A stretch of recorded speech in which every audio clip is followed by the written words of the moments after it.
Bienvenue à vous dans cette nouvelle vidéo d'actualité auto, celle du 17 septembre 2025. Aujourd'hui, nous allons parler déjà de Peugeot qui dévoile les tarifs très salés de la nouvelle Peugeot 308. On va également parler de Renault qui annonce une nouvelle version société de sa Renault 4 électrique, qui malheureusement est inférieure à la Renault 4 des années 70 sur bien des points. Nous parlons également d'un nouveau chapitre dans l'affaire du Dieselgate qui est en train de s'écrire, avec deux ONG et une association de consommateurs qui attaquent l'État français en justice pour la mauvaise gestion de cette affaire. Ce sont les sujets de la vidéo du jour, j'espère bien sûr que cette vidéo vous intéressera. Si c'est le cas, je compte sur vous pour le montrer comme d'habitude en laissant un petit like, en vous abonnant pour les prochaines vidéos et en laissant votre avis en commentaire sur l'actu du jour. Et d'ailleurs, juste avant d'attaquer les sujets de la vidéo du jour, je voulais quand même vous partager une petite info que j'ai trouvée quand même assez savoureuse. Rappelez-vous, le 15 juillet 2025, Luca De Meo annonçait qu'il démissionnait de la direction du groupe Renault, expliquant par la même occasion qu'il quittait le monde de l'industrie automobile pour rejoindre le secteur du luxe. Il n'avait pas forcément été très clair sur les raisons qui le poussaient à quitter Renault, mais beaucoup pensaient à l'époque qu'il était tout simplement jaloux des rémunérations records qu'avait touché Carlos Tavares, directeur du groupe Stellantis. Et bien la petite news du jour concernant ce dossier, c'est que le conseil d'administration de Renault s'est réuni en urgence pour examiner le cas Luca De Meo et décider des rémunérations qui lui seraient finalement octroyées. Le conseil a finalement décidé de ne pas lui octroyer une prime de 5 millions d'euros que Luca De Meo espérait toucher, pour la simple et bonne raison que cette prime devait être un dédommagement si une clause de non-concurrence était activée concernant Luca De Meo qui techniquement l'aurait empêché de prendre la direction d'un autre groupe du secteur automobile. Renault a jugé non nécessaire de déclencher cette clause pour Luca De Meo, estimant qu'il était peu probable qu'il revienne dans le secteur de l'automobile et donc ce dédommagement de 5 millions d'euros ne lui sera pas versé. Une manière aussi pour Renault de faire quelques économies et d'éviter une dépense supplémentaire dans un contexte marqué par un résultat semestriel décevant et par plusieurs plans d'économie. Rappelons quand même que Luca De Meo n'est pas dans le besoin puisqu'il a touché une prime de bienvenue de 20 millions d'euros en prenant les rênes du groupe Kering.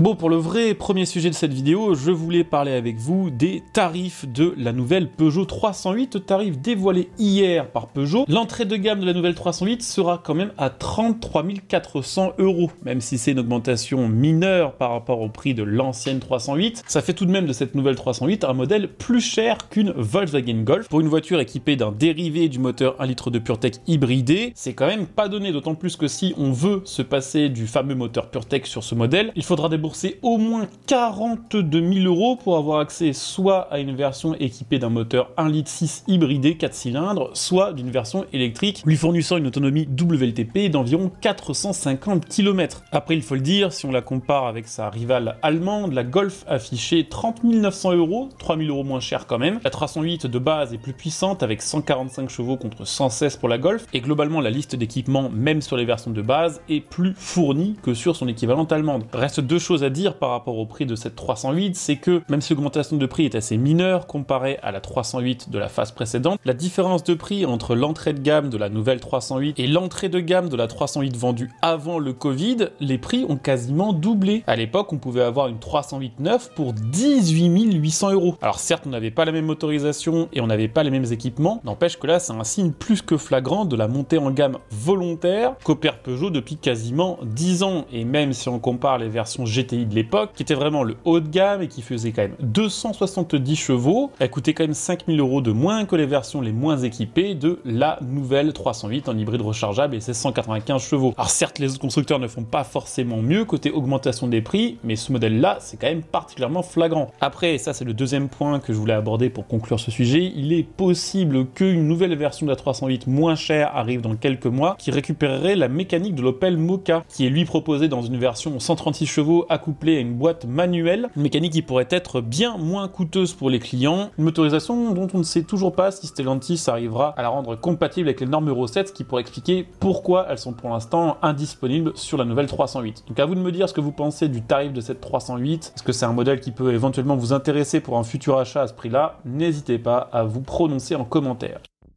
On va reparler un petit peu du Dieselgate, ça faisait assez longtemps qu'on n'en entendait plus parler jusqu'à aujourd'hui, le 17 septembre 2025, on apprend que deux ONG, Client Earth qui est une ONG spécialisée dans le droit environnemental et French Nature Environment, qui est une fédération d'associations environnementales, ainsi que la CLCV, qui est une association française de défense des consommateurs, a attaqué l'État français en justice pour sa mauvaise gestion de l'affaire du Dieselgate, plus précisément pour, je cite, carence fautive. En fait, ce que reprochent ces ONG et cette association de consommateurs à l'État français, c'est son inaction face aux millions de véhicules qui roulent encore en France, encore dotés du fameux logiciel frauduleux, à cause de qui toute cette affaire existe, selon l'ICCT, qui est l'organisme qui a révélé l'affaire du Dieselgate en 2015.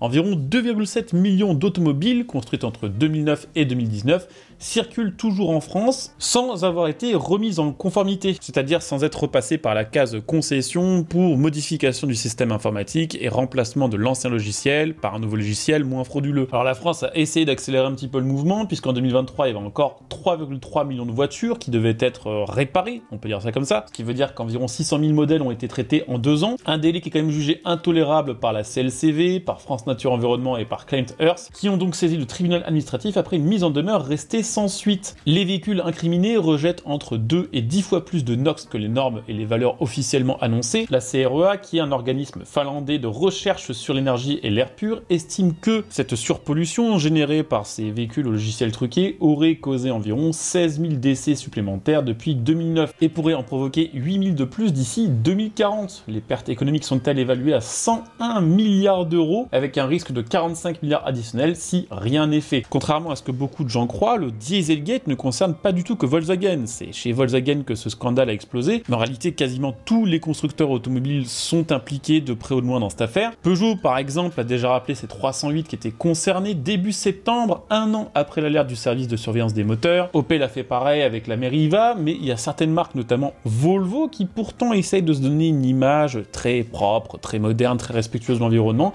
Elle n'a toujours rien fait. Face à cette inertie, la justice pourrait donc contraindre les pouvoirs publics à serrer la vis pour clore un scandale qui traîne depuis une décennie. On rappelle que la France est tout à fait capable de le faire dans le cas des airbags Takata et met tout en place pour que des millions d'airbags soient changés en quelques mois à peine. Si la France voulait contraindre les marques à faire le nécessaire pour rappeler leurs véhicules et modifier le logiciel, elle pourrait sans aucun doute le réussir. On va ensuite reparler un petit peu de Renault qui dévoile une nouvelle version, une nouvelle déclinaison inédite de sa Renault 4 électrique. C'est sa version société, pensée plutôt pour un usage professionnel et ou utilitaire. C'est une voiture qui est finalement assez différente de ce qui avait été annoncé au début par Renault, qui devait donner naissance à une véritable fourgonnette rappelant l'ancienne 4L. Au final, la 4L électrique société, c'est juste une 4L électrique sans banquette arrière, permettant d'avoir du coup plus d'espace de rangement. Il y aura 2 versions de la société, il y aura la société van qui sera classée en N1 et qui sera définitivement limitée à 2 places, et la société réversible qui permettra de retrouver une configuration 5 places et qui, aux yeux de l'État français, est considérée comme une voiture personnelle tout à fait classique. Ce qui est assez marrant, c'est que cette Renault 4 électrique est beaucoup plus grande que la 4L classique des années 70, 50 cm de plus de longueur, 30 cm de plus de largeur, mais même en version société, l'espace de coffre reste très largement inférieur à celui qui était proposé par une 4L fourgonnette des années 70. L'espace de coffre de la nouvelle 4L électrique société atteint 1045 litres, là où une 4L des années 70 en version fourgonnette proposait 1450. C'est pas la seule déconvenue, puisque la charge utile maximale de la version électrique est de 345 kg, là où une simple Clio DCI propose jusqu'à 529 kg selon les versions, et là où une fourgonnette 4L des années 70, encore une fois, proposait jusqu'à 440 kg. Donc c'est une voiture beaucoup plus chère, beaucoup plus grande, qui en réalité permet beaucoup moins de choses. Alors évidemment, il y aura différents équipements spécifiques à cette version société, un bac thermoformé, des crochets d'arrimage, un tapis antidérapant, et selon une version, une grille de séparation entre l'habitacle et l'arrière du véhicule. Autre mauvaise nouvelle concernant cette R4 société, elle n'est proposée qu'avec la batterie de 52 kWh associée à un moteur de 150 chevaux. Elle revendique donc 409 km d'autonomie WLTP pour un prix de base fixé à 29 300 €. Alors oui, c'est 4 000 € de moins que la version électrique du Renault Kangoo actuel, mais qui offre lui 3 fois plus d'espace intérieur et 530 kg de charge utile, mais c'est beaucoup moins bien que le Kangoo thermique qui coûte moins cher, 27 000 € et qui propose jusqu'à 850 kg de charge utile et propose lui encore un plus grand volume de coffre dans ses versions par exemple Kangoo Express. Alors après, il faut comparer ce qui est comparable, ça reste pas tout à fait la même catégorie de véhicules, n'empêche qu'on peut se demander un petit peu quelle société va préférer investir plus d'argent dans un véhicule capable de moins. C'est malheureusement toujours pas demain la veille qu'un véhicule électrique de société sera vraiment compétitif avec son équivalent thermique diesel il y a quelques années. À moins bien sûr qu'une société décide d'investir plus pour avoir le look de la Renault 4, ce dont personnellement je doute beaucoup.